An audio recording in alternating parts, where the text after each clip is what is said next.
চিন্তা, মনে হয় কবে নামাজ শেষ হবে, তারপর দৌড়ে মাঠে যাব।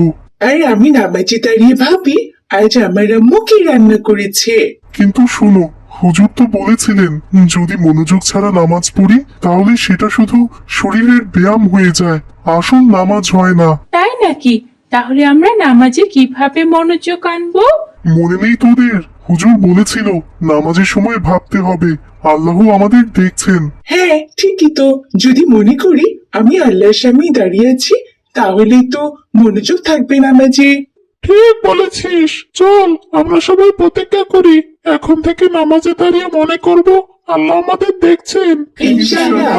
এখন চলো, মাঠে এসেছি, খেলা শেষ করে মাগরিবের সময় বাড়ি ফিরতে হবে। এরপর বাচ্চারা রসুলপুর মাঠে খেলা শুরু করলো। বাচ্চারা খেলা শেষ করেছে আর সবাই হাঁপাচ্ছে। কি মজা হলো আজ খেলাটা। হ্যাঁ, কিন্তু দেখ, সূর্য তো ডুবে যাচ্ছে। মনে হয় মাগরিবের আজান হতে আর দেরি নেই। ঠিকই বলেছিস, চল এখনই বাড়ির দিকে রওনা দিই, মাগরিবের নামাজ মিস করা যাবে না। হ্যাঁ, খেলাধুলা তো প্রতিদিনই হবে, কিন্তু নামাজ তো আল্লাহর ডাক, আগে সেটা আদায় করতে হবে। হ্যাঁ, একদম।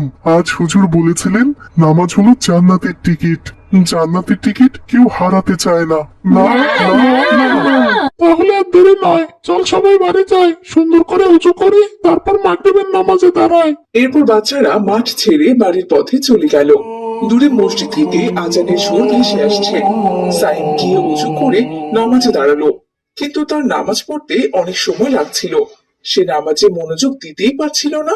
বাবা, তুমি নামাজ পড়তে এত দেরি করলে কেন? আম্মু, আমার নামাজে দাঁড়ালেই মনে পড়ে যায় গেমস, কার্টুন আর স্কুলে কে আমাকে কি বললো, মনোযোগ আসেই না নামাজে একটু। কি বলো বাবা, নামাজে মনোযোগ না দিলে যে নামাজ অপূর্ণ থেকে যায়। এমন সময় সাইমের বাবা সেখানে আসে।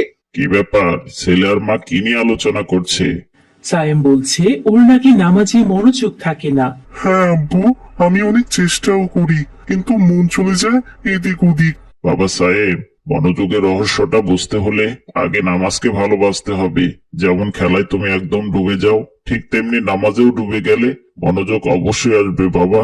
ঠিক বলেছেন, আমি ছোটবেলায় দাদির কাছে শিখেছিলাম নামাজের সময় মনে করতে হবে আমি আল্লাহর সামনে দাঁড়িয়ে আছি। সাইমের মামা সেখানে আসেন। আসসালামু আলাইকুম। কি আলোচনা চলছে সবার মধ্যে? হ্যাঁ, ওয়ালাইকুম আসসালাম। নামাজে মনোযোগ আনার রহস্য নিয়ে কথা বলছিলাম। দারুণ বিষয় তো। ছোটবেলায় আমি অনেক কষ্ট করেছি মনোযোগ আনার জন্য, চেষ্টা করতে করতে হয়ে গেছে, এখন আর অসুবিধা হয় না। তুমিও চেষ্টা করো বাবা সাহেব, দেখবেন